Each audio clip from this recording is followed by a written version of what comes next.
We are live. All right. Hello, Larry OG here. Otherwise, I'm Liontamer. I'm done. Chilling. I'm done. I'm What about leaving. what? Oh man, how dare you! All I'm right, just kidding. WillRock just rolls in. He's like, I'm out. Whoop! Drop the mic. I'm out. Anyway, it's all good. Yeah, Larry here. LT chilling on a Friday. I'm relaxing. Got WillRock and Arrow. What's up, gentlemen? How are y'all doing this fine Friday evening? Doing good. It's Friday. Oh yeah. Oh, well, for you it's Saturday now, Yeah. but yes. Yeah. How are you doing this fine Saturday early morning? Saturday morning. I don't know really. I'm just chilling. I was going to be playing this game called Hearthstone, but then I realized that there might be a talkback. Oh, well, nice, I- man. All right. I think some other people want to join because there was this thing with Brandon Strader and Timaeus, and they were like, "Is there a talkback on? Is there a talkback? Why?" And they were going on. They were bleating like sheep, you know, and in the hangout. So they will probably wander in at some point. Okay. All right. Well, we're always down. We're always down with some wanderments. While we're waiting for their auspicious arrivals and whatnot. Happy 25th anniversary to the Game Boy. We had the album drop yesterday. It feels like forever ago because it's just like how the internet works. But do pick it up. GameBoy25.ocremix.org. Led by Brandon Strader and Chernabog, who we had on last week, both of them, along with lots of contributors from the album. Chernabog was on last week. Was I there when he was? Because I didn't know I was talking to him. Yeah. I mean, you're a horrible person, so. but yeah. I am a horrible person. I don't know who anyone is. You are horrible. But yes, I'm also so incredibly racist, which is bad for you two. But Oh my god. It's bad for us. I don't know what I don't even know why I'm talking to you, but so yeah, the album is out though. We had a great preview episode last week talking about it. Do grab it. The artwork is phenomenal by the Coop. Some great pixel artwork. Very sweet stuff in tribute to the original Game Boy, the big brick, and it's pretty sweet. So definitely check that out. Like I said, GameBoy25.ocremix.org. 15 tracks. Lots of fan favorites, of course. Super Mario Land and Tetris. For those launch titles. Pokemon, Castlevania, Mega Man, Final Fantasy. Franchises all represented. And I should have been on that fucking album. Dude, you were like in charge of it before. And then I know. I was in charge of it, and then when I gave it to Brandon, I don't know. I sort of lost. I lost track of it, and he sort of removed my track, and that was, I don't know, just sort of, I just completely stopped involvement entirely. Wow, man, you go cold turkey on it, man. You don't even front. You're just like, yeah, I got nothing to do with this no more. So yeah, that's all right, man. Now I regret it. Now that it's out, I'm thinking, maybe I should have done something because the Game Boy was kind of like my game console, the tiny little thing it was. But I always had a small console, but it's all good. It's all good. You can for next year you can come up with like 26th anniversary Game Boy album if you want. We'll hype it. I mean, maybe someone will think that's a nice number. 26 is the magic number. Yeah, why not? It can be. It's all in what It's all in what you believe, bro. Belief is the most important thing. Well, I know what would end up happening. There's no point. I'd start it, and then I'd leave it, and then I'd give it to Brandon, and he'd do another album. Actually make the album get completed. So, which is a testament to Brandon, of course.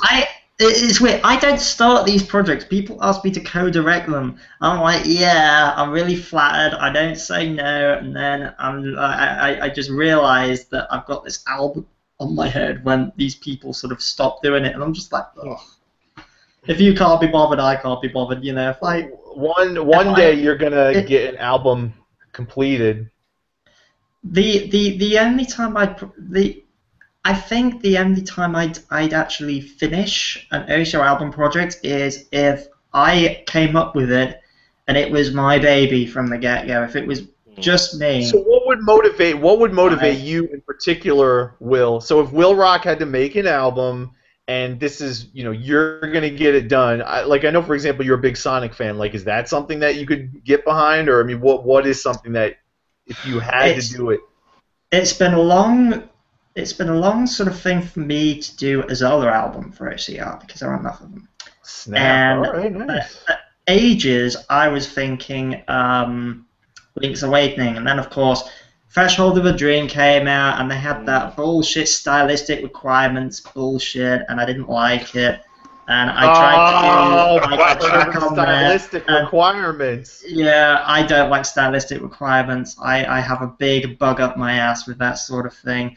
Yeah, I tried to do a track for that, and I did the boss theme. I started the boss theme, and he said, "Can you make it moody but rocky?" And I was like, "Yeah, I can make it moody but rocky." And then so I started a work in progress, and he was like, "Make it more moody." I was like, "Ah, fuck this! I'm not doing this." Yeah.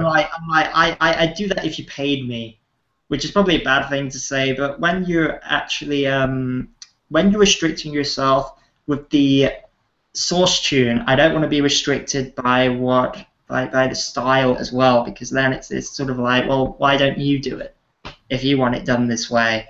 And yeah, I mean, I don't particularly want to have stylistic requirements if I do a Zelda album because of that. But I've been thinking A Link to the Past if I was to do one. That would be my choice since Link's Awakening has been done. Yeah, there's so many. Kind of a huge one that needs to be done at some point. Yeah, for real. Well, at least you have, Carbohydro M with Unsealed, and I know it's just that's a huge medley, so it's 20 minutes and touches upon a lot of songs, but nobody's done that big, that big album. Why? Why has nobody done that big album? Why has nobody even considered it? They're all scared.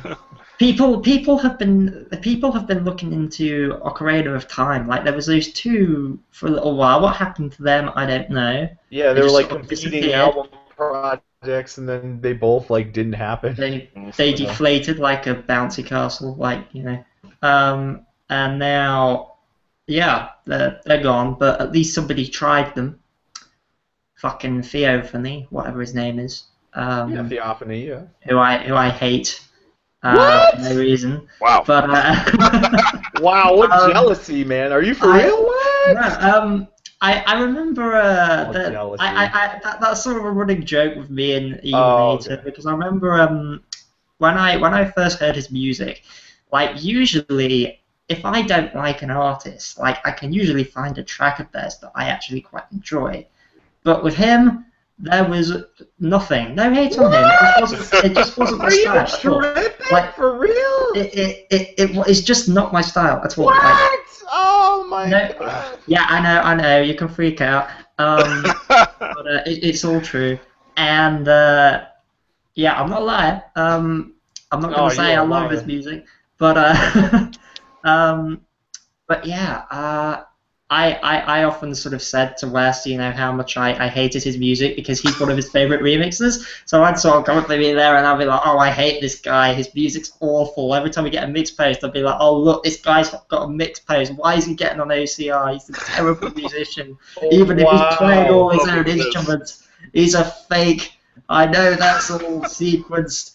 Not like I don't sequence my own stuff ever. I do it legit. I really sort of laid it on thick with him, and then he and Theophany did, and they did the Ocarina of Time thing, and I tried to get on that, and I tried to take what the fuck is that village called? Kakariko. Kakariko. Fucking Kakariko. How, I know. I don't even know how to spell it. It's just retarded. What is that? Anyway. Yeah. I tried to take that source. Yeah, I'm trying to take sources I can't even say. That's bad, isn't it? And it's the only time I've ever tried to take a source and I've been rejected.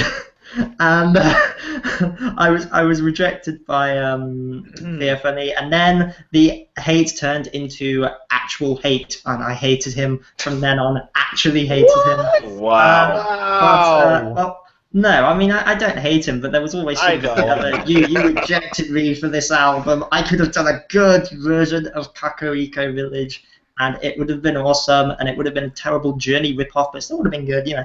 And yeah. You're not gonna make it anyway?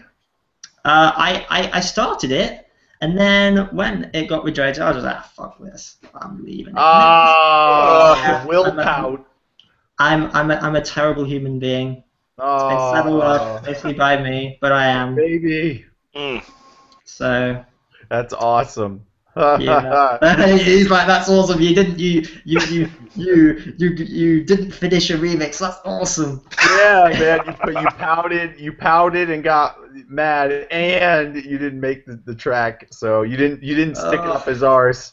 You were just like, it can't be ours. Can't do it. So it's kind of weird because usually when I get mad, I use music as a way to make myself feel better. Because when I get mad, I expel it with really awesome music. I was gonna say, didn't that motivate you back in the day? Like, because you got rejected on the panel a bunch of times when you were coming up, but you already had the YouTube following, so you're like, what the fuck is with these guys? They don't know what the hell's going on. Like, this is good stuff. Like, didn't you want to like shove it up the judges, asses? There was this one instance where I'm wondering if I should say this on Talkback because it involves somebody in the community. Do you think it would be better?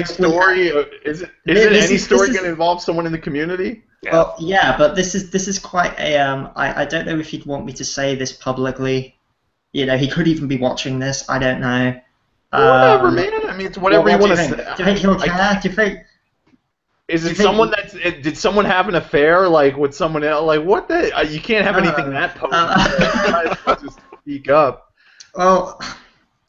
Basically, and meanwhile, hold on, I'll just say, and Timaeus just slips in here, and he's just kind of like, some dirt, I'm ready to hear it. He doesn't say a damn word, he's just like, if I lay out and don't say anything, he's going to continue on with this dirt, so. Okay, this dirt is quite, this was back in the days when I used to talk to, dare I say his name?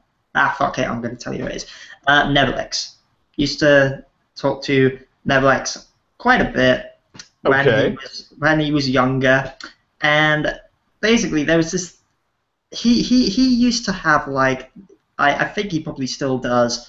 He really likes Zircon's music, and doesn't everybody in the entire world like Zircon's music? Yeah. Zircon seems to have this sort of really strong sort of fandom of some very passionate people for his music, as Timaeus will probably tell you.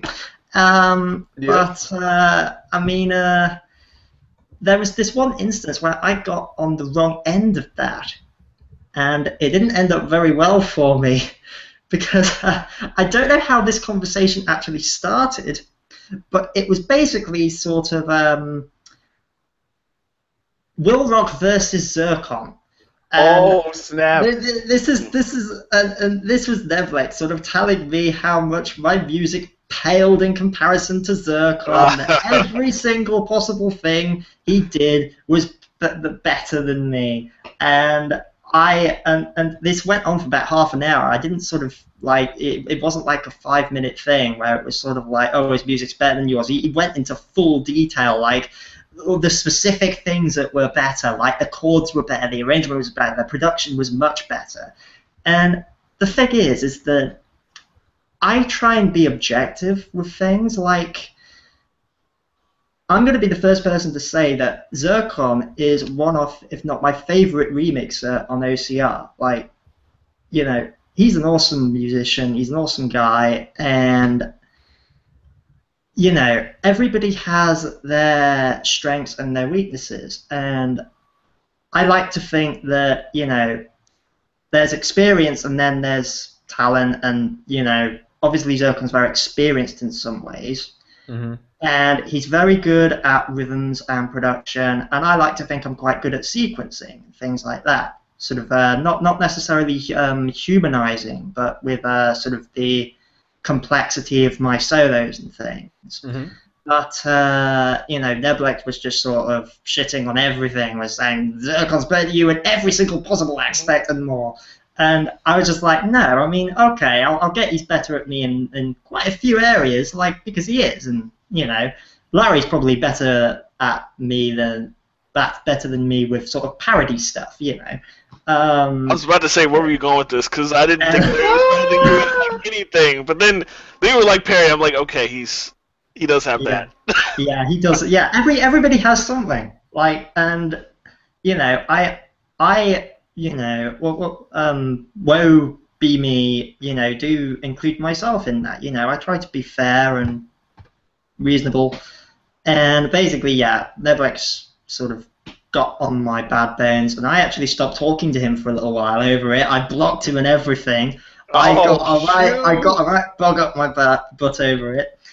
And then I created Transient Shadows, which people noted had a bit of a Zircon flair to it. So there was, it was sort of me trying to say to Neblex, I can do stuff like Zircon, like even if it's a little bit of me, I can do stuff like him, and I can make good music. And Neblex actually came back and said to me, yeah, okay, you're not that bad. I was just like, yes! Joins the call. Awesome, man. Hey, look who joined the call, by the way, man.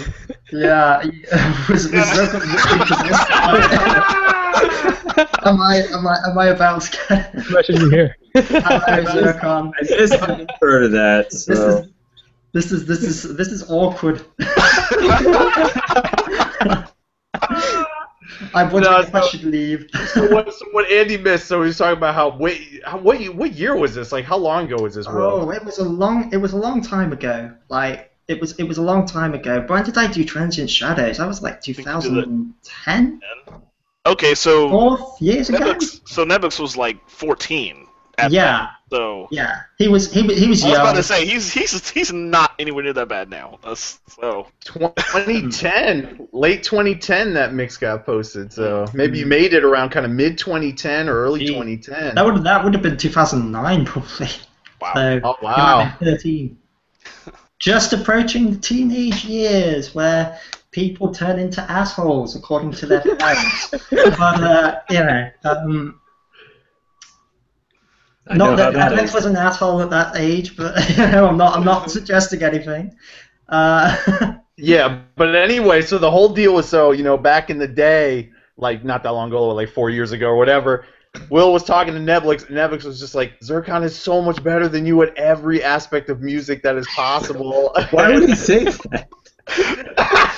He was 13, man. He's like a little punk kid, dude. He was a punk. Oh, man. But anyway, so Will was kind of like, dude, I'm not. Yeah, wait. But so Will's kind of like, okay, but like, I mean, okay, but there's something, like, not to put anything down of what Zircon does, but he's like, yeah, I got a little something on some areas, right? Like, maybe some progressive writing or something or whatever the heck. Nemesis is just like, nah, man, nope, Zircon. Oh, that sounds like him. Hey, listen, I was an asshole too when I was his age, so. Oh I think we were all assholes when we were that age. Yeah. Yeah. Oh my gosh, man. Yeah, man. So no, I just had to do a run-in, so I had to ask Andy to do a run-in. I was just like, this is too fun. This is too good. You should get Neblex to join this chat now. That'd be hilarious. Just to throw the nail in the coffin. Just have him turn up here and be like, hey, man, that'd be awesome as hell, man. He is a young gun, though, man. I met him. I finally got to see him at Magfest, and I'm like, dude, keep up what you're doing. But he is a young. He's a young, a mouthy son of a bitch. He gets his snark level is over the top. Oftentimes, I'm like, no, come on, like, like 10 years from now, you'll be like, no, why did I do that? Like, Andy can tell you, man. Andy was like had a rep when he was young, and like I always joke about this, but I so totally missed this. Like, I never interacted with Andy when he was in that phase, but Andy could talk about it a little bit. Yeah, no, that's true. It's true. I think people when they, it's like when they start getting, at least for me, it was when I started making stuff that was like not bad. I don't know if it was good in the grand scheme of things, but yeah. Well, also, it's not that I was being mean to people either. It wasn't like that, but I just, I'd be eager to correct people, shall we say. Yeah. So. Well, you didn't know. What's the expression? You didn't know what you didn't know. Yeah. Yeah. Now I don't do that shit now. Basically, I'm happy to help people, but I know there are always people so much more experienced. So I think Nabil just needs to learn that himself, shall we say. Well, this was in 2009 or whatever, so maybe give him the benefit of the doubt that he might have learned something by now. He's pretty much getting to that level because like he is snarky as all get out, like you're saying, but he also he's acknowledged several times in like when I've been there, like, oh my god, why was I like that? Like, so he's already hitting that level where he's like a much better musician. And he's not like a 13-year-old asshole like we all were. Yeah. So he's cool. He's good now. Yeah, no hate on anybody. I think the moral of the story is just that when you're a teenager, especially, it's just it's hormones and all that. Nabil, if you are watching this, I apologize. Personally, I just want to put this out there. Just in case you hate me forever, Oh man, no, that's all good. The awesome thing about being in this community long enough is and not that this was all serious beef or anything like that, but it's just man, even the most serious of drama has been squashed. It's always fun to see. So anyway, man, that's awesome. Yeah. Now, Andy, I know you were working, so feel free to you can bounce if you need to. But I'll play some Hearthstone or something. Will said he was gonna play some, but then he got responsible and was like, "Let's just do some talkback." Let me just let you folks know, y'all who are tuning in. If you want to tweet us some questions, we got now a murderer's row of excellence on this panel right now. You can tweet your questions with hashtag OCR Talkback, and we will get to them over the course of the show. I want to get through all the nice questions that we've had. Let me see here. Darksword is not here. He organized this album, but Carl Servian is asking, is there anywhere I can download your Reserve Tank Variations album, or Variations album, as one torrent instead of individual tracks? That wasn't an OC Remix project, but that was done when Blind had a bout of colitis, and he was recovering, and the community pitched in to do a Super Metroid, or a Metroid album, Super Metroid album as a get well gift, and he actually recovered himself and was able to add a track to it. He was after a little while after his recovery, Jade Catacombs, which was awesome. But we'll talk to Shark about that, see if maybe he can kind of reassemble that stuff. Carl is also asking, how are those retagged albums coming? Because that's one of the Patreon goals. They're coming along nicely. We do have 50 at this point, more than 50, but it is coming along very, very nicely, very nicely. So I really can't wait for all that stuff to be done. What's up? Would you say it's coming along swimmingly? You know what? I hate you, and you're a bad person, and he's making fun of me because I don't know how to swim or something like that, or anyway, or he thinks I'm a fish or something. I don't know. He's a mean person, but. One day I will learn how to swim. You're all horrible people. All of you for laughing. I remember when I was 10, I got my 25 meters, and then I promptly forgot after that, so I can't swim either. Oh, that's a bummer, dude. I always tell this story every once in a while, but I did swim once when I was a kid. It was in Head Start or whatever. We're doing a swim class at the pool, and we all the kids had to stand on top of just this giant kind of plastic raft, just it kind of floated, and all the kids could stand on it while I was in the water, and I was in the back kind of row, and I accidentally got kind of pushed back a little bit, and I fell off, and I fell all the way to the bottom of the pool, and I swam back up, and climb right back on the raft, like no big deal, nothing happened. And it was no big deal. And that was the only time I ever swam. And I never learned, though, because I never got to, like, go swimming. So, what are you going to do? Never go on a cruise because I'm going to fall off the side and drown. So, anyway, I'll learn at some point. I can't even float, by the way. I can't float. I don't know how to float. Like, literally, you're supposed to just be able to just lean back and float. And I cannot do it. Or do, like, a dead man float and, like, put your face in the water and kind of, like, float and kind of hover. And, like, I just sink right to the bottom. It's awesome. So I have no buoyancy. I have no freaking idea why. Like a stone. I sink like a stone. I have no idea why. But anyway, awesome. Yeah, it's pretty weak.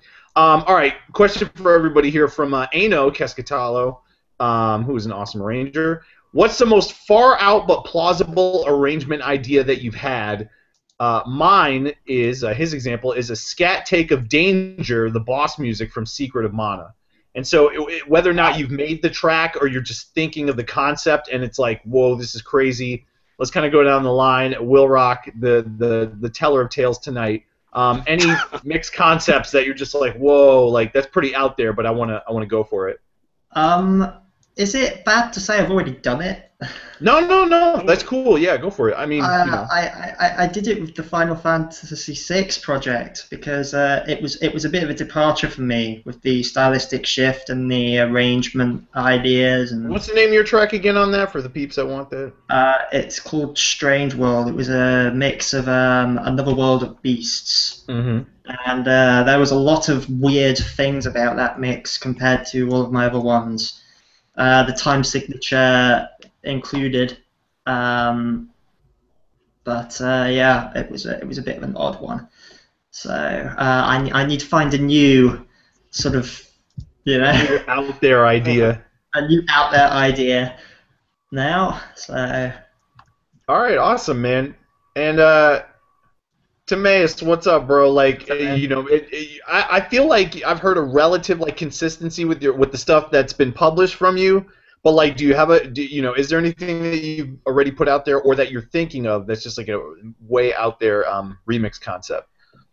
Yeah, actually, when Brandon Strader asked me to join the FF3 album, there was a Fat Chocobo Appears track left over, so I did it in kind of an open mic night comedy style. Oh shoot! Yeah, so the source tune was like piano accompaniment, kind of a honky tonk like piano accompaniment, and I was telling jokes actually. What? That's wow. Sweet. I've not heard this yet. I can't wait to hear that. Nice. I think I've heard it. You heard the whip? Talking about? Yeah, I think I've heard it. I think Christina showed me at one point. And it was an interesting listen. I don't know if that's like yeah. Oh, Zircon's cat is climbing up on the thing again. Momo. Oh, that's it. Oh. Okay, rest in peace, cat. He's like, that's it. Gotta choke the cat. Well, that's the camera. The camera's knocked off. Oh, bro. Okay, well, There's the cat now, right here. Oh, hold on. That's awesome. Cat taking over. Oh, look at that. Oh, on the keyboard. Oh, okay, that's amazing. Do you ever get work done? See, I'm really glad we got you on Talkback because you weren't going to get work done right there. Your keyboard is now out of service. It's all good. Yeah. So of course it's the best. Of course it's the best spot. Yeah, naturally. Yeah, I was just working on samples before this. Oh yeah, man. No, it's all good. It's all good. What is it? I can't wait to hear that FF3 track though. That's gonna be sweet, like a stand-up comedy type video or something like that. Yeah. That's pretty sweet. Jarrell, what about you? Even on like the MIDI side, anything where you're like, okay, I'm gonna do some wacky zany or anything, or just conceptually anything you're thinking of? Actually, there was a MIDI I did about 7-8 years ago. I always planned to like do something more with that, but never got around to it. I'd love to go back to it, but I don't really have the samples for it now. But it was an idea. It was basically the mini boss theme from Sonic the Hedgehog 3, the original one, like the one in the style of Knuckles theme in the same game, which is like a kind of weird ass Michael Jackson rap kind of thingamabob going on. Yeah. But that done in the style of "Sing Sing Sing," the jazz song by Louis Prima. I know that one. Yeah, I did a MIDI of that a long time ago. It's like trumpets and saxophones and the whole shebang, and it was pretty nuts, but it sounded really good, like conceptually. So I was gonna say you should try and get that picked up. You should try on the collab side, get that kind of rejuvenated, and do that with some modern instrumentation. That'd be pretty sweet. Basically, just like finish the MIDI up and hand it over to somebody that actually has like proper instruments. Yeah, hey, that's all good. Possible. All good. What is it, Andy? Man, you're mega prolific. You've done a lot of ideas. What's the most out there? I'm almost thinking of like your Castlevania, disco-ish type mix, because that was like, that was pretty cool. That was Electro. Yeah, Electro Killer 6000 or 6K. Yeah. What is it? But I mean, is there, has the craziest remix concept that you've, thought of? Have you already made it, or is it something that you haven't executed yet? I haven't done anything to that I think is crazy yet. Anyway, most of the stuff I've done, I feel like is just like, if I've done it, I can do it, and I think it's fine. I've been trying for a while to do a new remix with a Block Party called either Peaches Babambadonk or the Toadstool Twerk.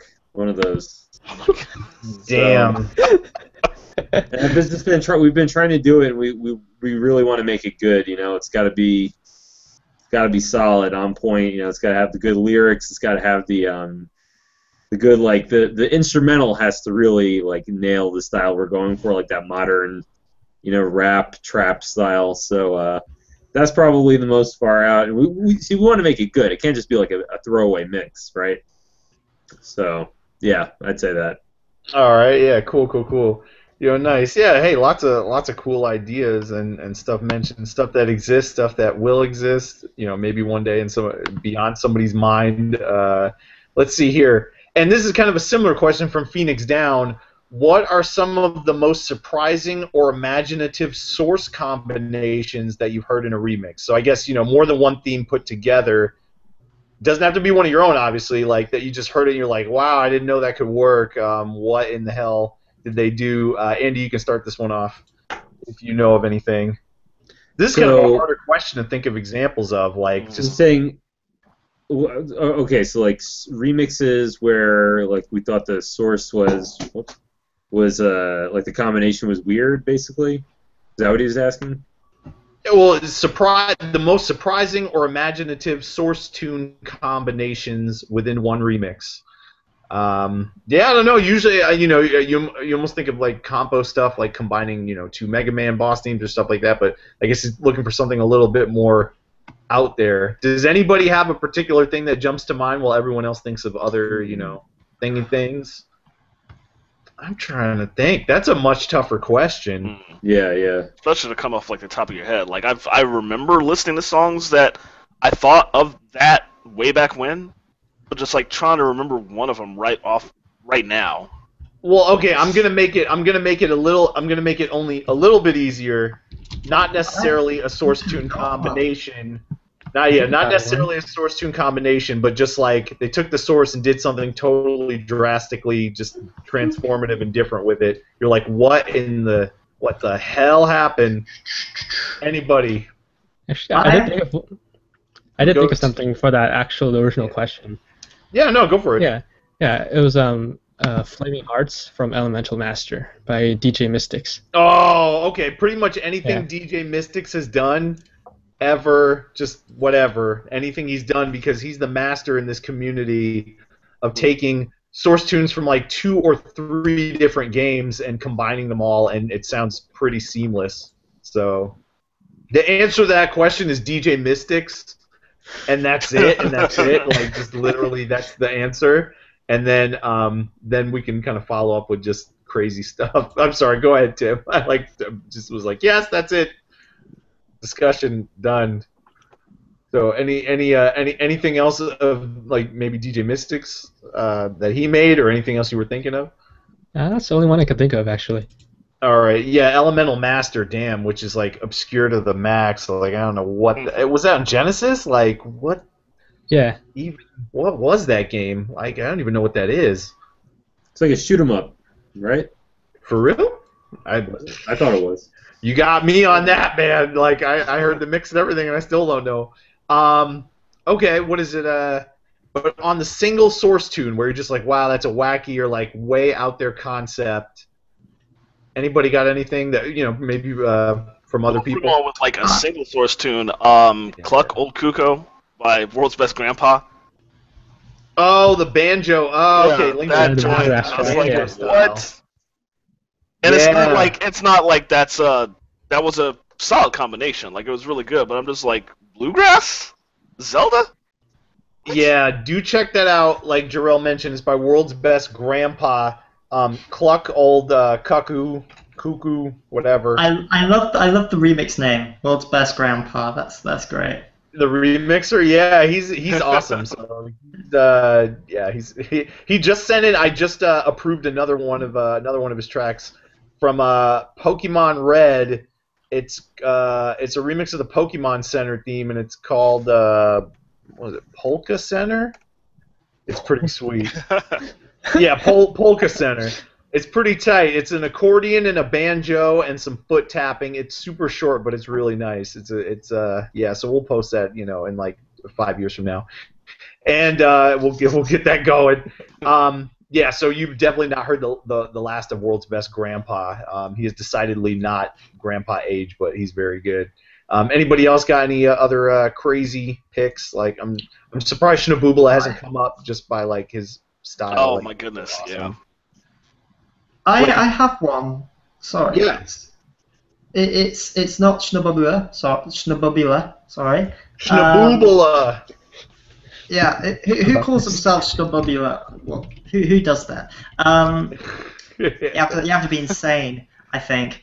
But anyway, I was actually thinking another soundscape because there's a track on, I think it's the Final Fantasy IV album called Anna Prologue.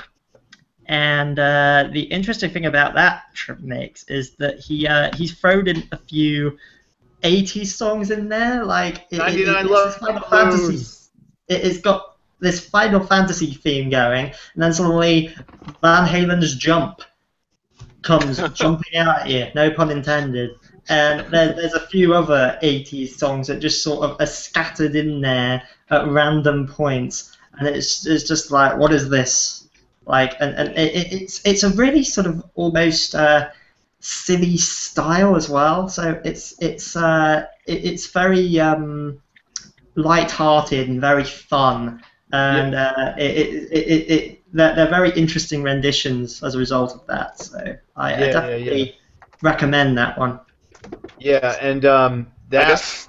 Oh wait, let me just say real quick. So that one is just to mention even further. That's part of the, like Will said, that's part of Final Fantasy IV Echoes of Betrayal, Light of Redemption. It's not on the website, I think, obviously because of the other tracks that are in it. Was it the bonus? Go against, yeah, because of the bonus tracks, which don't hit OCR standards. So. Yeah. But do cop that though. That you can find it. It's out there. And Jarrell, sorry, go ahead, bro. I was about to say, I guess as far as other things like crazy combination that you wouldn't expect, one that just popped up in my mind. And he only used like 5 seconds of this in the track, but Diggy, this is track from the Maverick Rising album, the Mega Man X5 Put Your Guns On one. Oh, that's so fun. Yeah, it's an amazing track for one of Zero's stage themes, I believe. And then like 2/3 of the way into the song, he sneaks Fresh Prince of Bel-Air in. And you just, it doesn't click until later, and you're just like, did he seriously do that? Yes. Beautiful. Yeah, no, that was pretty tight, man. And Fresh Prince, I grew up on that show, so that was sweet. I'm all about that. Now go ahead. Yeah, go ahead, Will. I'm just reading something in the text. It says Moo Moo. Is that actually the name of Zircon's cat? Yes, Tucker is one cat and Moo Moo is the other. He's got a cat named Moo Moo. Yes. That's glorious. I love it. That's the best name ever. Like, is it because of the black and white fur, or like I don't know how that works? Is it like I fat don't and know. Moo Moo? Does he look like a cow? I don't think he does because we saw him on the call and he No, I'm looked just like saying a cat to the me. coloring. I know. I didn't say look like a cow. I said the coloring. Anyway. Moo Moo. Anyway, goodness. yes. Yeah, no. I'm trying to imagine people calling that cat going, Moo Moo, come here, Moo Moo. You know? Wow, you must integrate. You have to integrate that cat call noise into a track at some point, like for no reason. Specifically, awesome. Zircon trying to do it. I don't know. There's something funny about hearing him in my head calling Moo Moo. I don't know. Yeah. Oh, that's great. Yeah, no, if it was anything like our staff meeting yesterday, Jarrell mentioned in the chat, he's like, yeah, but, his cat stepped on the key to log him off, the hangout, which, is exactly what happened yesterday, so which is awesome. So, I don't know, he may or may not be back. He is busy. He might be playing, Hearthstone or something like that. But, Timaeus, anything on the craziness front that's, like, just a solo thing, solo source tune that you're like, whoa, what the... I don't think it's a solo source tune, but Brent Woolman's debut mix post is a Descent remix. Oh, which one? Didn't he? Oh, no, I'm thinking of Half-Life because he has 2 Half-Life things, but yeah, Descent. We just posted that. That's all right. Hold on, let me check that one. Eternal Descent, yeah. Oh, okay, yeah, okay. And it's the credits of what 1 and the heck? 2. Yeah, 1 and 2 together. That's right. Did you grow up playing those, or? No, but I thought that was like one of the best arrangements I've ever heard. Dude, yeah, Brent's awesome, man. Like he's, I'm glad he's keeping them coming because I know for a while, like he was one of those guys where he was at that, he would submit a lot, and it's just like he just wouldn't quite get there, and I'm like, oh, I hope he doesn't get frustrated because he's really, really good and his concepts are really awesome, and I hope he sticks with this because he would definitely get some stuff posted. And he's been on a roll, man. We definitely got some stuff in the hopper still left from him for sure. He just had a Metroid mix called Dex, which is really weird and out there. Very abrasive and glitchy and all just weird and just like I said, abrasive. I love it. And I think he's got another one called Cancer. So that we have yet to post, but it's another good one. And I'm a big fan of his. Was it Splinter Cell Chaos Theory mix, the Friendly Shadows? That's probably my personal favorite of what he's gotten posted so far. But definitely check out more of him. Red G, I guess, is his handle now. Or Reggie, I don't know. I have no idea how he says it, but maybe one of y'all know. I don't know. I'm trying to think of crazy stuff. I should, DJ Mystics for anything involving combinations, yes.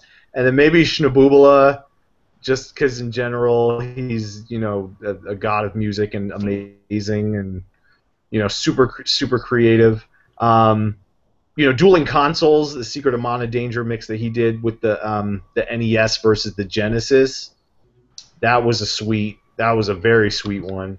Check that out. Since we're talking about Shnaboobala, there is this one track by him. I think I've got it on my iTunes. Let me just see what it's called.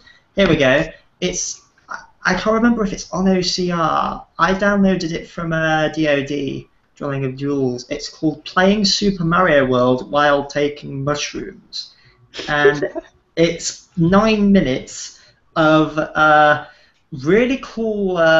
It starts off as really cool sort of SNES style covers. It's sort of like the originals plus. Oh, and then yeah. It goes into typical Shnaboobala insanity, and like only he can do. Nobody else can do that, and it's awesome. Yeah, it's not on OCR, but it's amazing, and everybody needs to listen to it. It's just it's mind blowing. It is literally mind blowing, and anybody who likes the soundtrack will absolutely love it to bits. So, you know, there's a huge nostalgia boner for anyone who listens to that. Yeah, I remember being at Magfest. Gosh, that came out a while ago. Wasn't it part of a Magfest month? I feel like it was because we heard this one. I remember like Vert freaking lost it. He was just like, "Oh my god!" Everybody listening, because they play everything anonymously, but just like, what in the world is this? This is amazing. If I remember that correctly, that was part of one of the Magfest free months. Where like everybody everybody participates. In the December to January time period. So yeah, his stuff is awesome. Just see if he could, if that's submittable or whatever. Go ahead, dude. Where does that actually take place? Because I was at Magfest last year and I wasn't there for that. So. They usually do a super late night. It's it's not even like a panel or anything formal. Usually it's super late. They just do it in like one of the panel rooms that's not being occupied, and they literally take like 3 hours. It can be a lot more than 3 sometimes. Yeah. It could be a lot more. They go through all. They don't even play the alternate entries. That's like how long it usually takes. They play everything. They just BS around, and they give out pieces of paper to score all the individual entries, and just like it's like a trial of endurance. Yeah, you know what I mean? But it's it really is. And like, because it's just so many, it's always like you got to go through like 30 tracks or whatever. But usually, how they were doing it, at least I don't know if they've been doing it for the last couple of years. But it'd be like maybe like Norg, Vert, I don't know, maybe like Ailshon, Stemage, people just sitting up on the stage and chilling, Snapple Man, and just hanging out, chilling, and doing all that sort of stuff. But anyway, yeah, you just have to experience one. Maybe I will. Maybe I won't. We will see. It's a little bit difficult for me to get there, so. Well, you did it once. Gotta do it again. You can get here again, bro. You definitely need to, make it to another Magfest if you can, for sure, man. We'd love to have you there again. I promise to not almost get you in a car accident next time. Did you last time? I remember being in the car. Did you block it out? Did you block it out? We talked about Power Rangers, and that was cool. I remember that. Yeah, no, it was like, what happened? We were dropping Wes off at the airport, and I passed it and was trying to turn around on a side road and didn't realize somebody had turned right behind me, and so I was turning around as somebody was driving forward, and they were like, "What are you doing?" So, wow, it was it was minor, but like nothing happened. We just drove off, but I'm just like, I almost got Immunator and WillRock in a car accident when they came to Magfest. Like, what?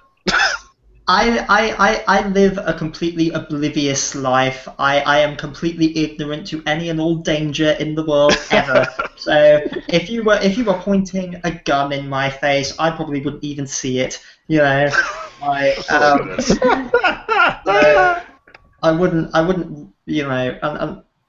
You didn't get me in an accident. I probably wouldn't have remembered if you did, but if you really do, then I probably won't remember that shit. Oh my god. That's awesome, man.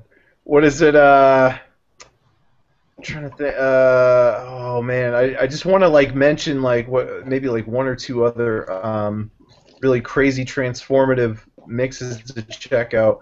Oh yeah, Navi with his Pa-Rappa mix, Cooking with Fire. Oh yeah. Yeah, get that one. That's an amazing rap mix. Just get it. It's cheap. The Cooking Chickens rap. It's awesome. And then I mentioned these both on Top Score because like when Dave and I interviewed with Emily Reese, because it was like these two are perfect. But yeah, Cooking with Fire, and then Anti-Sign with his Final Fantasy VII mix. Death, Rebirth, Life, 1986.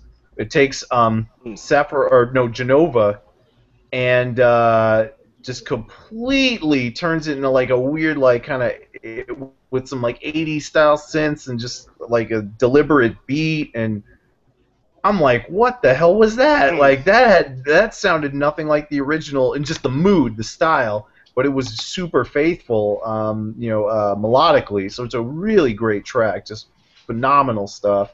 The community comes out with crazy ideas like this all the time, so it's actually pretty sweet. I encourage everyone to check every remix out. The show, for real, do it. Let's see what's going on in the question tip. Something for maybe Timaeus. I don't know. Let me see. Carl Servian says, has anyone heard news of ImageLine's new Decadance solo plugin? Is anybody on this call qualified to answer that question? We do not have Zircon, and thus we have no one qualified to answer this question. Because if it's an FL Studio question, since it's on from ImageLine, that would have been perfect. But I guess we'll have to save that. Maybe somebody else will be able to answer that in a subsequent talkback. I'll take this one real quick. Hold on, wait. So Carl also asked, so when is Timaeus going to get a full res profile pic? Huh? What is that for? Like your hangout thing? For the artist profile? I don't know what he meant. Maybe he meant just for your icon. I think it's just the icon that you've got on the call. It looks slightly blurry when it's. I don't know. You also don't have a picture in your artist profile at OCR at all, so maybe he means that. He's curious to what you look like and or wants to start a relationship. Maybe he's a robot. Maybe Timaeus is a robot, and this is. Or maybe he's a talking dog or something. Maybe there's explain some things. That what is it they say on the internet? Nobody knows you're a goldfish or something. Lovely. Not that Timaeus is a goldfish, but lovely. I don't know. Are you gonna have a better pick for your Google Hangout icon, bro, or what's up? Maybe later, but I can get one for my artist profile. You should do one of those selfies that's all the rage right now. Oh my God. One of those ones where you just like. I actually have one from a few years ago. I actually have one from a few years ago where I was like holding a lightsaber. All right. Okay. A lightsaber. Cool, yo. How old were you? Just asking. Like 16 or something. 16. Awesome, man. Young blood. All right, there you go. I get it if you're at a convention and you were sort of cosplaying as Luke Skywalker. But if you weren't, I was backstage at the show. That's fair enough. That's fair enough. I thought you were talking like in your room. You'd taken a picture and you were like, I look cool with this lightsaber. Nobody's ever going to see me like this. So I'm going to take this picture just for my very own. And then I will post it on the internet about 4 years later, and everybody will say how weird I was. Sorry, I'm in a funny mood today. I've been super supportive of his decision. Super supportive of his decision to put this picture out there. So can't wait to see it. Carl says, was the pixel art on the Game Boy on Legacy's cover art at the resolution of an original Game Boy screen? I have no idea. Ask the Coop. Anybody want to chime in on that? I don't know. I don't think so. Resolution of a Game Boy screen. I don't even know. Like 320 by 240. Yeah, 320 by like 244 or something like that. If I have that 320 by 248, something like that. Looks like 160 by 144. Jeez. Oh, that's right. I'm sorry. I was thinking of actually, sometimes when we add Game Boy pictures into the database, sometimes we double the size just to make it more, viewable. Yeah, not shit. Visible. Yeah, not shit. So yeah, exactly. No, that definitely did not happen, Carl. And what is it? All right, so for those of y'all that have played Street Fighter, and I know I have, Stephen T. Stone asked, favorite Street Fighter character theme. Obviously, it's not limited to just Street Fighter 2 or whatever. Any theme within the Street Fighter series. Do you guys have a personal favorite? WillRock, I have no idea. Do you ever play Street Fighter? I have played it. I'm not as good as you guys. Remember when I saw you guys at Magfest, so you were like Street Fighter pros, and I was like, nah. But I only know a select few. I know like 3. No, go away, Hearthstone. I didn't click you. Sorry. I only know like 3. I know Ryu's theme, I know Guile's theme, and I know Ken's theme. I'm a terrible human being. I don't know any others. No, fine. That's cool. Yeah. I thought you were gonna say no. That's terrible. You should go kill yourself. No, whatever, man. You know, as some people play certain stuff. I mean, you know, if you ask me about like stuff from like Mega Man X6, I'd be like, sorry, like I don't know, man. I'm not as familiar with those. I know X1 like a motherfucker, but I don't know, you know, some of the subsequent ones. Probably because it was the first one that I ever heard, and subsequently the first one I ever remixed. Ryu's theme, or is it Ryu? I don't even care. Ryu.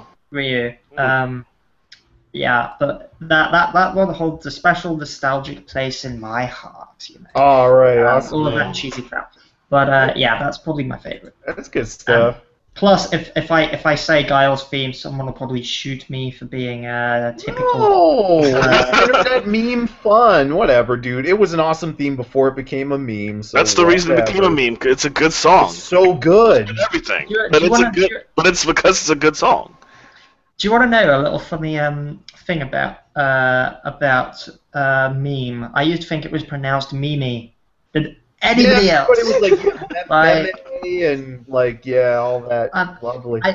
I remember somebody was talking about memes. I was just like, what are memes? And they were just like, what do you mean? What are memes?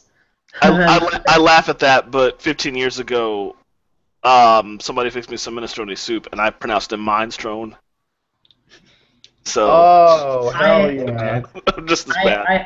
I pronounce things wrong all the time, as Jose will tell you.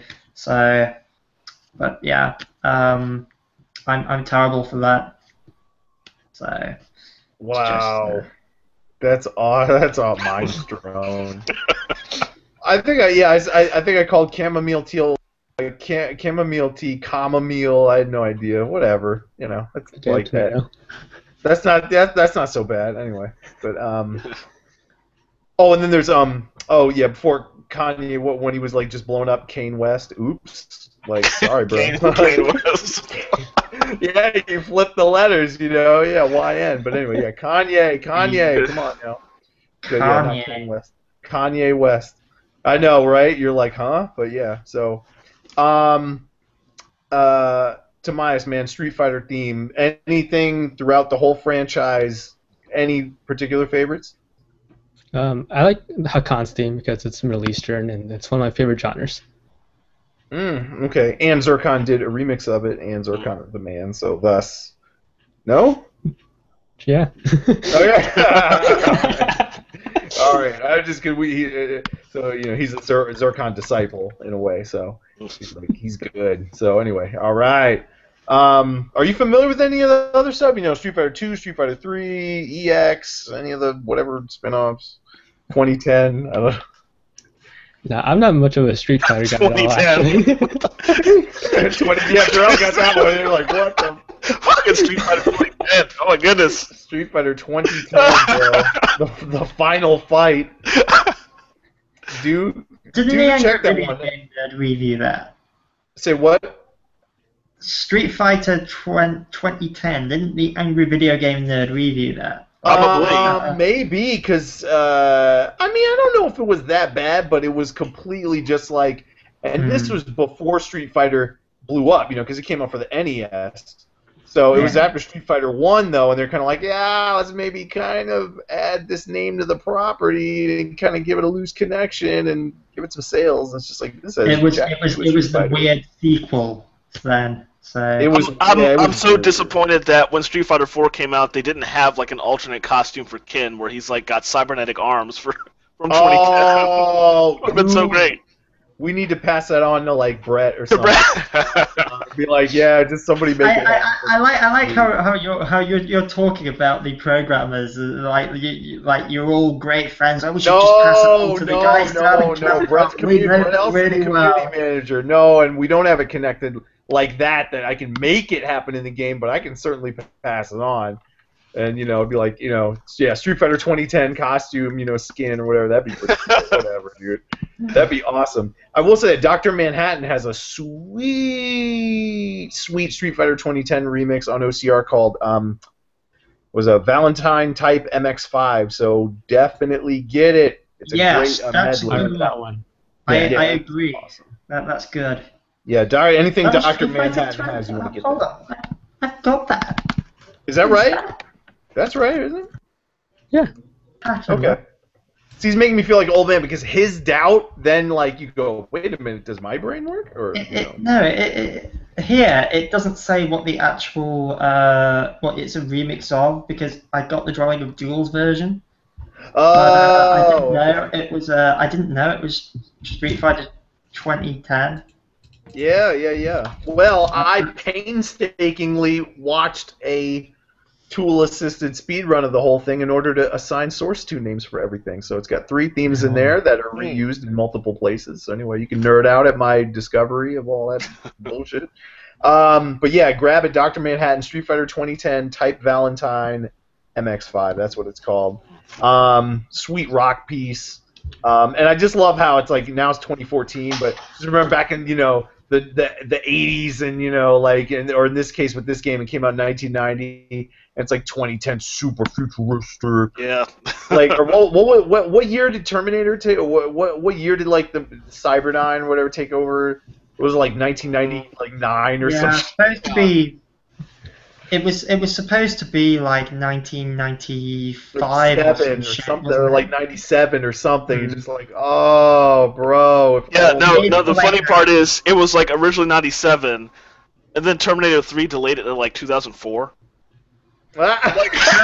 Terminator 3 just ruining the other 2 films by saying Judgment Day is inevitable. Like. Oh, whatever. It's kind of like Godfather 3. Like, it doesn't count, dude. Like, they cashed in, whatever. But about the last 2, yeah. Yeah. Are they doing a Terminator 5? Because I heard that they were supposed to they were turning Terminator Salvation into a trilogy of another 3 films, and then when that film inevitably sucked so hard that nobody went to watch it, they kind of stopped making them. I think that one is like still in development hell. I mean, I'm looking at Wikipedia now and it claims a 2015 release date, but who knows? I'm good. I mean, it literally just went right over my head because I'm never gonna go see one of the new Terminator. You know that it's not gonna. If you don't care and nobody else cares, then I'm all good. Yes, exactly. That's exactly how it works. But I mean, nobody cared for the last one, like you mentioned. So well. I mean, yeah. There are like a few strange exceptions to that. Like apparently there was going to be a Kick-Ass 3, and I really like the first 2, but apparently rather than buying it, everybody decided to torrent it, and therefore they didn't make any money, and now they what is this? Not going to make another one. Kick-Ass 3, the first 2. Oh, yeah, wow. I've never read the comic. I should read it, but well, I had a look at the comic, and apparently there were 3 series, and this one was the third one's the last one. It's a trilogy, and apparently that's what they were doing with the films. Each film was based on the comic series, it would have been a trilogy of films, and they've basically decided they're probably going to stop at 2 because nobody brought the second film, which I actually quite liked. I didn't buy it either. Oh, it all comes out in the end, doesn't it? Yeah. Jarrell, man, favorite Street Fighter theme, anything from the franchise, go. I guess I will say 2 different tracks that I kind of like. As far as the original, and I say original, but everybody knows we're talking Street Fighter 2 and not 1. No, it's fine. So I got Steam, classic. And it's funny that that's my favorite song from Street Fighter 2 because I'm all about how awesome Yoko Shimomura is. I know, and it's like that's like the one stage track track.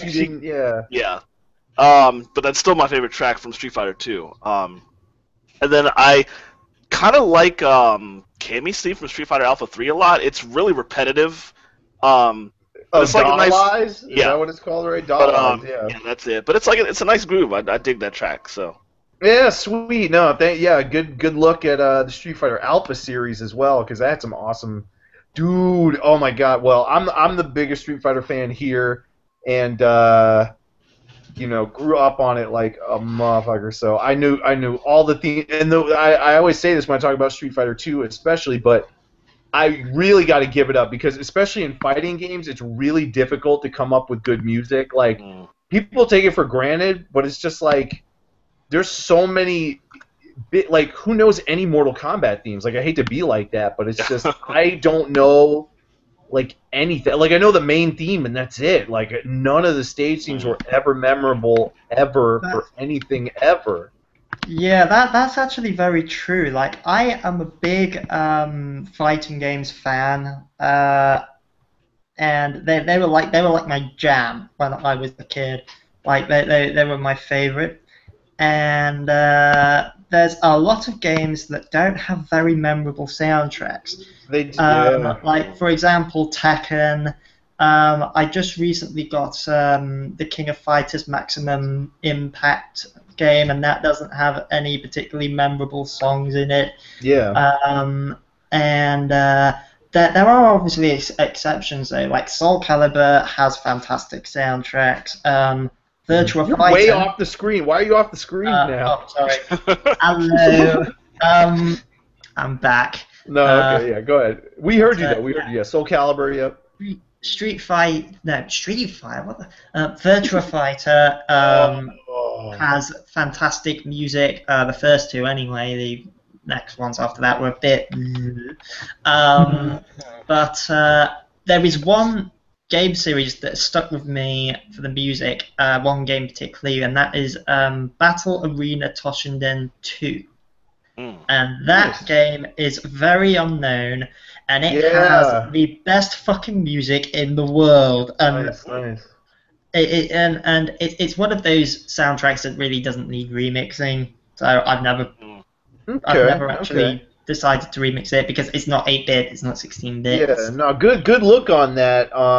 I will, literally just based off your recommendation, I'll have to check that out. Like if you're speaking highly of that, I will give that a look. Seriously, just check out 1 or 2 tracks because it is some of the best video game music you will hear this week probably. But that's music that stuck with me since I played the game, and I didn't like the game that much, but it was on PC and it had all the files in the PC cartridge, and I used to just sort of grab them and listen to them on my computer because I was an idiot and didn't know how to rip things. PC had a cartridge? No. It was a PC port.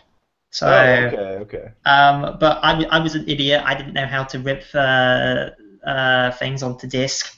Music on the disc, so I sort of go on the computer and listen to the music on there, and I have since nabbed the soundtrack through certain means. Various means. I was about to say various means. So, because it's on. I'm sure all of it is on YouTube, so anybody can check that out.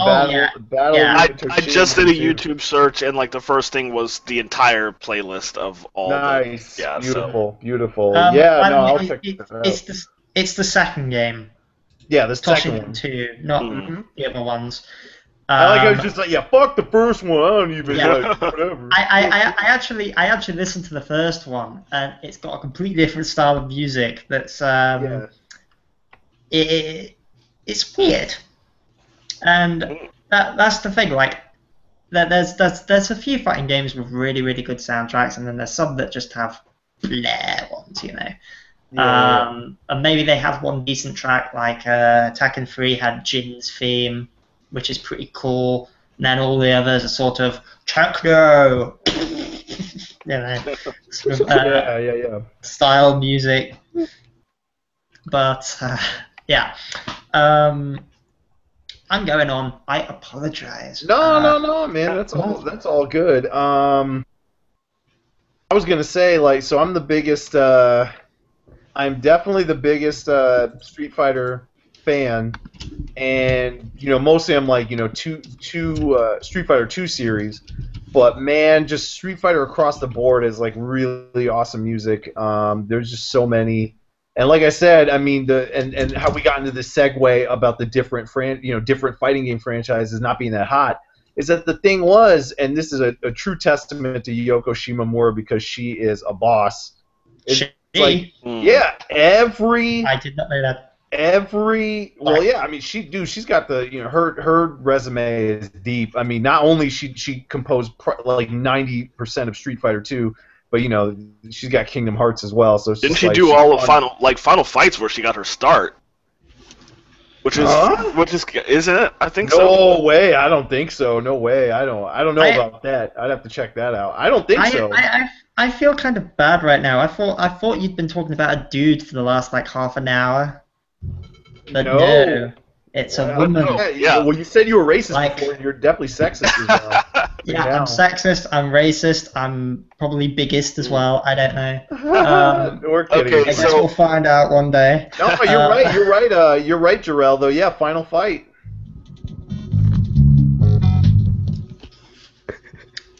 Timaeus. What was that? What was that? Was that some prod music, or what was that?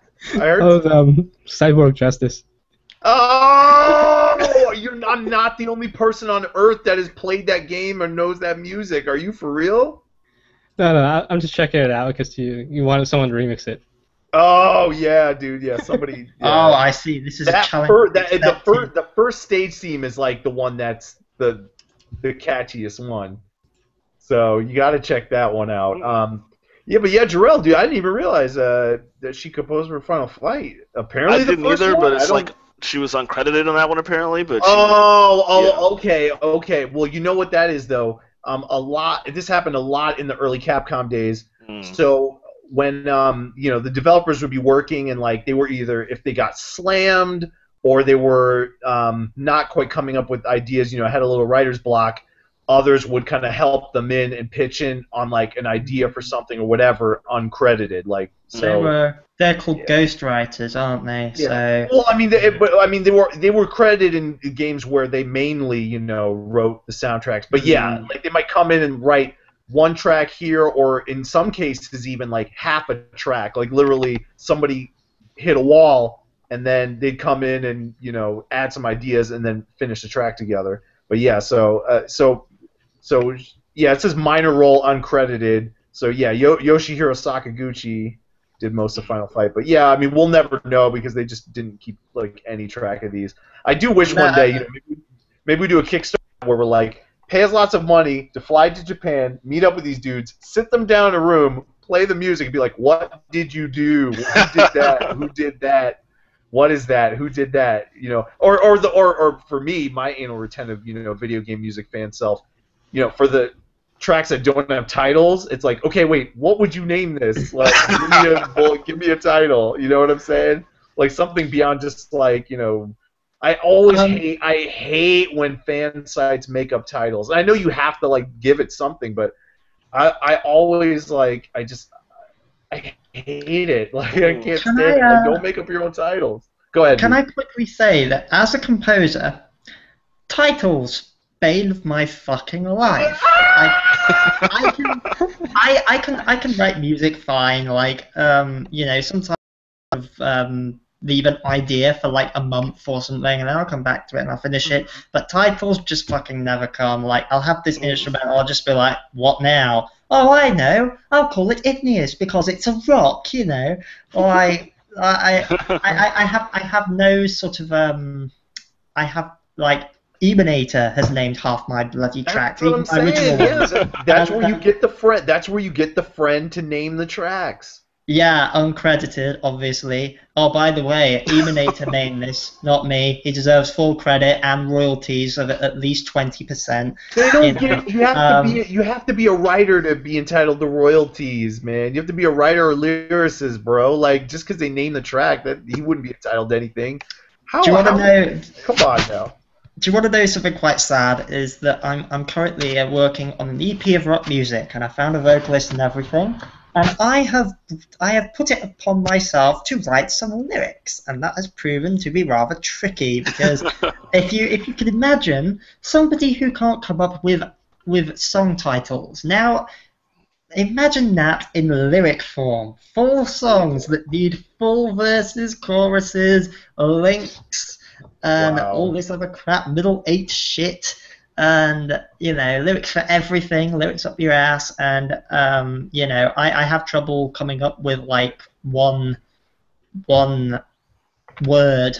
Just if it doesn't quite rhyme, but it doesn't have to 100% rhyme. So you can be like, "Yo, I was eating a lemon and I was in heaven." Like you can do that. Oh my God, you got it. That's brilliant. You got it. He can't come up with anything. He can't come up with anything that rhymes. I'm trying to like give him something to work with. Yeah, but that was like Blondie era bad, like Blondie rap bad. No way. That was brilliant. For this album, I did actually come up with some lyrics, and I showed them to Christina, and she found them offensive. So that probably tells you quite a bit about my lyrical content. Oh my gosh, dude. I'd probably need like a little sticker saying people who get offended stay far away. Wait a minute. Did you like do a rough cut and then you showed it to Chimpazilla and she's just like, what? Well, is that what happened? Yeah, she said her specific words were oh my God.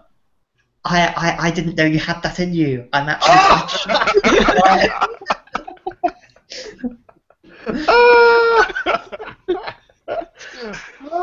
tremendous, man. That's you're a horrible person. That's right. Yeah. She was like, I don't even know who you are anymore. Like.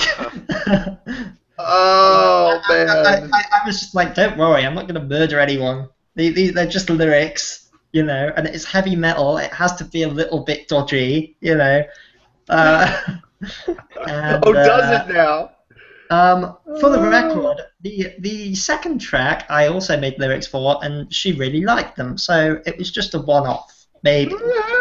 But, there was just one track, and it's called Killer, so that might give you an idea of the lyrical content. And I'm a terrible racist lyricist person who, has horrible thoughts and says horrible things and writes horrible lyrics, and I'm gonna shut up now. Yeah. Oh yeah. You definitely quit while you're ahead. But you'll hear these lyrics sung by some Italian guy one day. In the near future. So. Yeah. Sorry, like I had a little YouTube video come up because I was trying to find the Sagat theme from Street Fighter EX that I really like, and I guess it was from the first one. Oh shit! I've just realised it's 3:30. I should probably go to bed. All right, go to bed. Go to bed. We're gonna wrap up pretty soon. I'm just gonna answer this question about Street Fighter, and then I think we're gonna do plugs and wrap it up, B. But Will, man, thanks for the awesome, hilarious stories, especially to start. No worries. That's pretty. I'm here to provide laughs every talkback. That's my job. I'm just gonna go ahead and throw it out here while you're still here. So for the remix of the week, in honor of Talk About Yoko Shimomura, and in honor of WillRock totally bagging on Neblix, we should do Neblix's Street Fighter 2 remix from the Apex album. Oh, okay, excellent. Beautiful. That's good. It all ties a bow around it. So I do like that. That could be the remix. That could be the remix of the week. We'll get that. We'll get that in the notes. And I'm glad you did that while Will was still here. Yes. You can tell Neblex that song is not as good as Zircon. Never will be. Oh man. Right, I'm going. All right, man. All right. Good night, Will. Bye. That's hilarious. But yeah, so you can check that out, and Street Fighter 2 Sonic Boom American Mix, combination of Guile's theme and then Indestructible from Street Fighter 4, which everybody hated.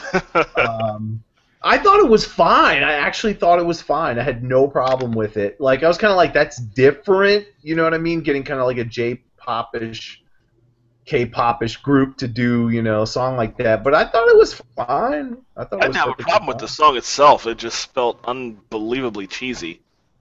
Well, you know, I mean, a lot of people think about that with Marvel vs. Capcom 2 soundtrack in particular because it's like the light jazz, but I thought I loved it. I thought it was great. I loved it. I was like, I'm sorry, forget all of you who don't like it. I'm digging it, and I'm there. Yeah, I don't care. Fuck what anybody says, dude. Capcom or Marvel vs. Capcom 2 is a great soundtrack, and I don't care what you think of it if you don't like it. Sorry, bro. It's good. It's all good. I cannot find. Oh man, I have to go to VGMDB. Good plug for VGMDB.net, video game music database. Or now it's Visual Arts and Games because there's anime soundtracks in there now. But so yeah, Jarrell, you ought to be like all up on that. What? I'm not an anime person. Everybody thinks I am. That's weird. Oh, okay. That's true. I'm sorry. You're more I'm sorry. You're more live action. Yeah, you tell me the day that VGMDB has Super Sentai and Kamen Rider soundtracks up there. I will be all over that. All right. I will tag that. I will tag that for them. Yeah. No. Good deal. What is it? Okay, so just real quick, let me go through just some stuff that's really awesome in the Street Fighter series. And let me just see the original question.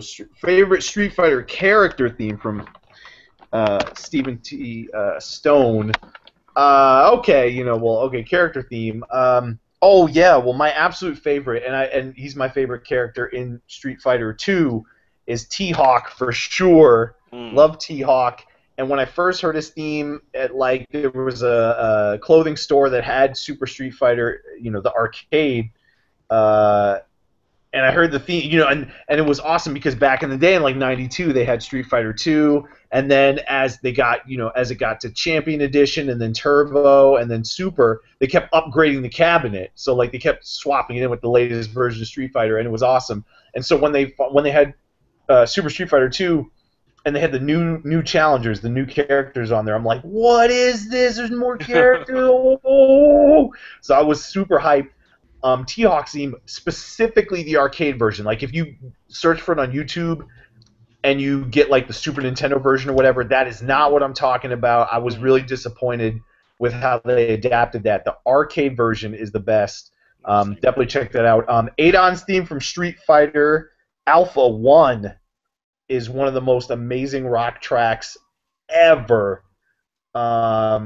Street Fighter Alpha 1, Adon's theme. Get it. I love it. I love Charlie's theme from that. Guy's theme is also cool. It's an arrangement of the Final Fight music. And, God, what else? A lot of Street Fighter Alpha 3 is pretty awesome. Like, Jarrell, you mentioned that earlier with Cammy's theme from that. And there's so many other good themes. I can't even think of any names offhand, but just it's a pretty enjoyable soundtrack. And the Street Fighter EX track I'm thinking of, it's from the Street Fighter EX2 arrange album called White Field. I think that's an arrangement of Sagat's theme from Street Fighter EX2, but it is tremendous. So go find that on YouTube. Again, Street Fighter EX2 arrange album, White Field. I love that one. Damn. And then Street Fighter 3 Third Strike, only Third Strike, because I was not really digging the music from the first two versions of Street Fighter 3. But Q's theme is awesome. Grab that, I love it. And the credits theme, it was a rap song by this Canadian group called Infinite. They never did anything else that I'm aware of, but wow. It's called Moving On, and it's the credits theme for Street Fighter 3 Third Strike. And it's awesome. And I remember, in college, when I'd go to the computer lab to work, and I'd be the only one in the lab or whatever, and I'd be blasting the song. But it's very chill, it's very laid back, rap and but big beats, really big presence. And I remember somebody else was in there, and they were like, "Hey, what is that?" And and they wanted the track, and I'm like, "Yeah, some video game music." They're like, "Oh, that's awesome as hell." So they didn't care it was video game music. So I was like, "Oh, this is sweet." And that's not a character theme. That's how you get them hooked. Yeah, that's how you get them hooked. Yeah, for sure. So that one's not a character theme, but it's pretty awesome. But yeah, for character themes, there's Street Fighter 3 Third Strike, theme of Q, and specifically the Sega Dreamcast version where they have the 3 mixes. Like for anyone that played it, the arcade version, the way the themes are used in the arcade, it sucks. Like it's very awkward. Like how the themes aren't seamless or anything like that. But in the Dreamcast version, everything's seamless, and they have the mix 3 versions for when the fight gets more tense. So it's pretty sweet. Anyway, that's my Street Fighter love. There's so many other good Street Fighter themes, but everything from Street Fighter 2, no doubt. I never got to say this point. I kept leading to it, and we'd segue.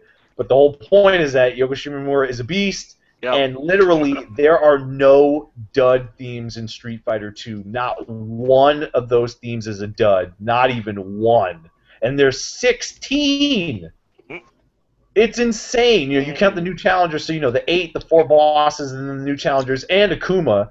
So 17 character themes in Street Fighter 2, and not one of them is not catchy. Not one of them is bad. They're all iconic. Like literally all of them are iconic, which is crazy. So good deal on that. Damn. Okay, plugs. What do we got to plug? Timaeus, to plug, bro. Timaeus, are you there, bro? His mic is dead. Forget him. Yeah. I know you're there. Yeah, I guess I'll plug the Game Boy 25th anniversary album. And you're on it. About Stefan Anderson. He's this phenomenal orchestral composer, like a film composer, and he makes really, practically perfect arrangements. Oh, who is this? So Stefan Anderson. Who is that? He's not in the community, so who is that? He's like an outside recent film composer. He just finished a soundtrack for the film Orc Wars. Okay. All right. Cool. And he does orchestration for Lindsey Sterling's music. Oh, okay. All right. So there's that video game tie-in a little bit. Yeah. Awesome. Okay. Cool. Yeah, got to check that out. Does he have like Bandcamp, SoundCloud, YouTube channel? Like, what are his presences on the web, on the interwebs? His website is stefanjanderson.com. All right, cool, man. Yeah. All right, yeah, and you can also Google that with Lindsey Sterling to kind of get like some of that, connection and lead your way to his stuff. Jarrell, what's popping, man? Anything to plug? I guess one thing I will go ahead and plug since we'll all be there and we probably will not have a talkback. But we might. Anyway, next Friday, Otakon. Is that next Friday? Oh man, yes, it's wow! Next Friday. Gosh.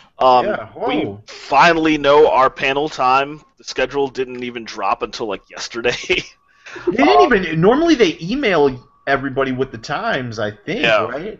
But they didn't even communicate that this year. Okay, cool. And suddenly the schedule dropped. But it's Friday at 11:15 a.m. Nice. So excellent. We'll be there. It's probably going to be Dave, Sharik, Steve-O, Andy. Actually, Andy might not show up. Dave, Sharik, Steve-O, Palpable, myself. Probably going to be it for the panel itself. But that's 5 of us. We'll be there at Otakon, so come check out our panel. Oh man, yeah, I definitely wish I could go, man. It's just too it's cost prohibitive, dude. Yeah. You guys are all good with the mid-Atlantic area. What are we gonna do though? We're gonna be at the convention, and we're not gonna be able to like round up anybody to get in, from the hallways, because you're not gonna be there to yell at everybody. Oh, you'll be fine. The one thing that's really awesome about I still remember. So the very first year we went to Otakon, and I had to wait in line to get in. To do the badge pickup and the check-in and all that kind of stuff, and because I got in a little bit later than everybody, I had to come in the morning of, and so I had to wait in line, and I actually met Orvi, who worked at Magfest later, but he was just like, oh man, Ocean Remix, that's awesome, because he saw my shirt, and so we were chatting up. He was dressed as Obi-Wan Kenobi. that year, and he had a huge lightsaber and everything. So me and him were talking. I had Upthorn with me, Jody Northup, and we were together waiting in the line trying to get in. And it was like a nail biter because our thing was like Friday at 10 a.m. or whatever, like first slot, like right at the beginning. And but the line is gigantic, and you know how it is in the Baltimore Convention Center. That shit wraps around the whole building, like 3 sides. and you're just waiting. You're like, oh my god. So anyway, we get in, and we even were like, yo, we'll give you $1 if we can cut. Like we'll give you like $2. We'll give you $2 if we can cut. We just need to like get in. And so literally, I found a dude that was like, yeah. It might have been Orvie. That might have been how like we met, because it was like, yo, we need someone that's willing to give us like, let us get way ahead, and like we'll give you a couple bucks. And maybe he took it or whatever, but he was like, yeah, OC Remix, yeah, we'll do it, yeah. And I could be misremembering that. But in any case, we get there right at maybe like 9:58. We're like, we're running. So we're running, right? So me and Jody, we're running. And because I'm on the panel, I'm like, all right, bro, I'll see you up there, but I've got to like run. And so this was like 06, and so I didn't have time to do all that, like, hey, everybody come to the panel and la la la. I didn't have any time to do that. I'm running because I'm like, dude, I'm late. Like, this panel's gonna start. And so I run. I go up, and we're like way up there. We're on like level 4. And I'm like, run. I run into the panel room, and it's like a gigantic room, but I'm like not noticing because I'm just like, gotta get to the stage. Oh, I'm running. I get 3/4 of the way in there, and I'm running like breakneck to get to the stage. And then all of a sudden, I realize the room is gigantic and it's filled, and we're on the first slot of the day. And I look back, and I'm like, what? I'm like, oh my god, all these people are here. Because I didn't know, like, we had never been to Otakon, and we didn't know what to expect. And we thought, honestly, we were like, dude, it's the first slot of the day. Not even everybody that wants to be in the con has gotten in yet. And so we thought, like, oh, it's dead. It's going to be dead. The thing was majorly filled up. There were so many people there. We're like, whoa, what? I'm like, I was hyped. So Otakon, we love doing that every year, and and Jarrell can attest to that too. It's definitely awesome every year. Yep. It's like our largest attended panel every year, no doubt. Yeah, just slightly beats out Magfest, doesn't it? Yeah, well, no, Mag always has like smaller rooms and stuff like that. So yeah, I mean, that's true. The thing is, so yeah, Otakon is like these big, halls. I mean, I think the maybe second biggest is when we do PAX and stuff. We get like, we get pretty big rooms and stuff like that. And we, multiple hundreds and stuff. Maybe Mag, you could fit maybe like 100, 125 people in that kind of room, something like that. But we always fill that up for sure. But Otakon's gonna be sweet. So Friday at 11:15 in the morning. So. 11:15. Yeah. All right. You may very well be in that same room that you guys were in back in 06, because we're up on that floor, and there's only like 2 rooms up there. So. Yeah. Well, that's the thing. They know we can like fill up that room. So yeah. We've got that room like pretty often. So it's a great it's definitely great. Just if you need help, yell out there. Free video game music, OC Remix. And people will come. Yeah. And now you have the card. And now y'all have the business card. So that's true. Yeah, Pat, hand those out like water. But anyway, thanks you guys for being here. Of course, for Will and for WillRock and for Zircon for being here earlier as well. But y'all rock the Heezy. Well, I guess I'll probably run like a talkback on next week or something like that. Oh yeah, we'll see. Maybe I'll do something like that. Get some other people. Y'all will be busy at Otakon, but I'm sure y'all will rock. We might pop in, because usually the way it goes with Otakon is we're there for the panel. We don't necessarily stay for the con. I mean, I'm sure we'll be chilling, but we're not going to be at the con at the time of. It's not like Mag where we're like busy all weekend. Yeah. So we might be around, but we might not. Yeah. But yeah, I just want to thank everybody for tuning in. Y'all are awesome. Video game music is the greatest music in the planet. So that's I'm glad. No doubt. I'm glad we can all talk about it. Do keep an eye out for more awesome stuff from OC Remix. Just every few days there's more remixes being posted, being added to the collection. We just passed 2,800 mixes total. We've had some removals, so we're like we're up in like 2,950 around there for the ID number, but we're at maybe 2,800 mixes, just past that with the Game Boy album Flood. And remember, gameboy25.ocremix.org. Do cop the new album Legacy, directed by Brandon Strader and Chernobog. 15 tracks, nice selection of classic Game Boy games, and then some obscure stuff as well. really getting a nice birthday retrospective on awesome music from the Game Boy. So do check that out. Lots of good projects that are on the way. We don't know when they're going to drop. I'm not just putting it out there like, oh, I know when it'll drop. I don't know when it'll drop yet, but Final Fantasy IX in the works, Final Fantasy II as well, the original FF2 on the NES, so because we've already done a Final Fantasy IV album. So FF2 for the NES. There's some other projects that are in the works, Seiken Densetsu 3. So we'll kind of see. It's kind of up in the air as to what album number 50 might be. I don't know. We'll see. But anyway, thanks everybody for tuning in. We'll see everybody hopefully next week. You guys, you staff, have fun at Otakon. I hate you all. And yeah, it was your Talkback. So on behalf of Jarrell, Jones, Arrow, and Timaeus 222. What's the 222 for?